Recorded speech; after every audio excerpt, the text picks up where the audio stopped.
Akhenaten, the Egyptian king.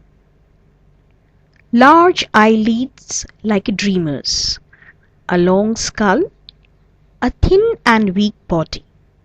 He looks more like a poet than a king. This can be gathered from the delicate, feminine stone face of King Amenhotep IV of Egypt, which was discovered at Tel el Amarna. In 1380 BC, King Amenhotep III of Egypt died, and his son, this prince with a poet's face, became the king.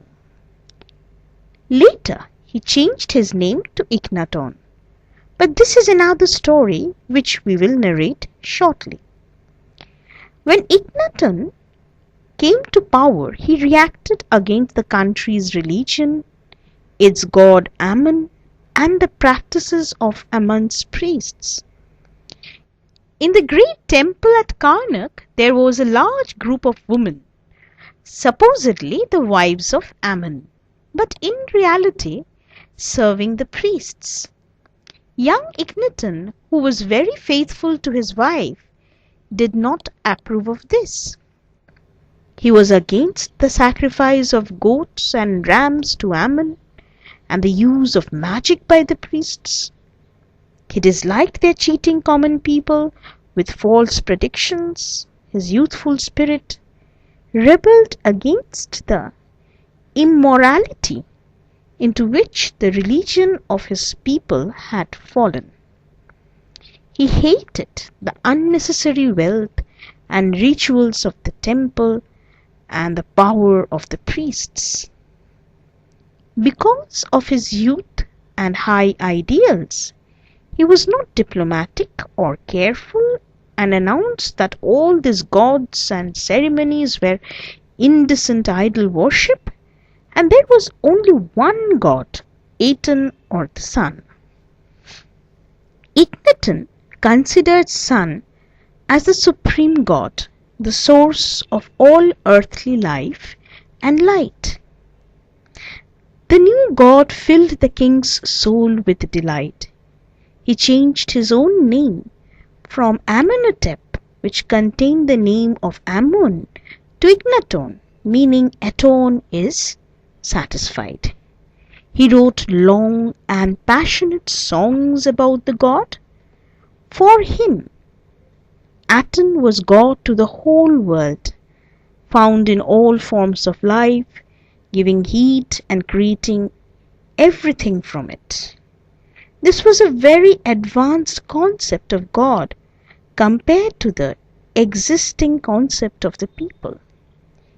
It is one of the tragedies of history that Akhenaton, having achieved his great vision of universal unity, was not satisfied to let the noble quality of his new religion slowly win his people's hearts.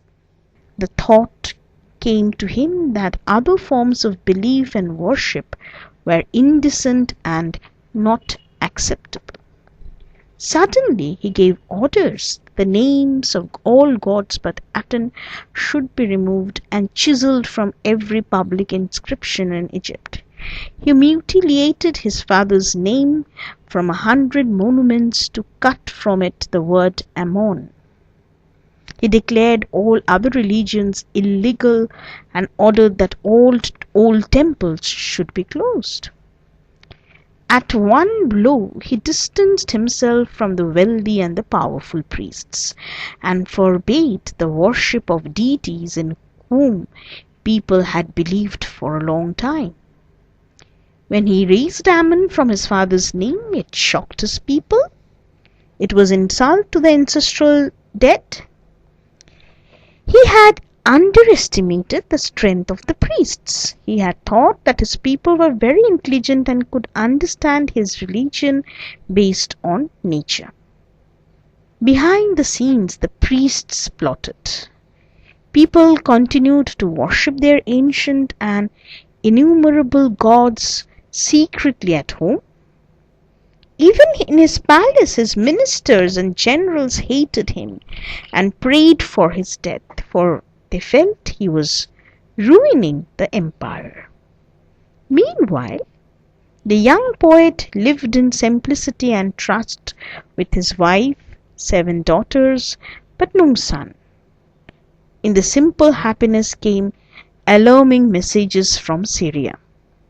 The countries Egypt had conquered in the Near East were being invaded by Hittites and other neighboring tribes.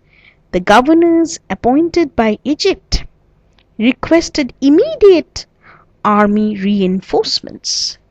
Akhenaten hesitated. He was not sure if keeping the countries under Egypt was the right thing. He did not want to send Egyptians to die on distant fields. Seeing his hesitation, they killed their Egyptian governors, quietly stopped all payment of tribute, and became almost free.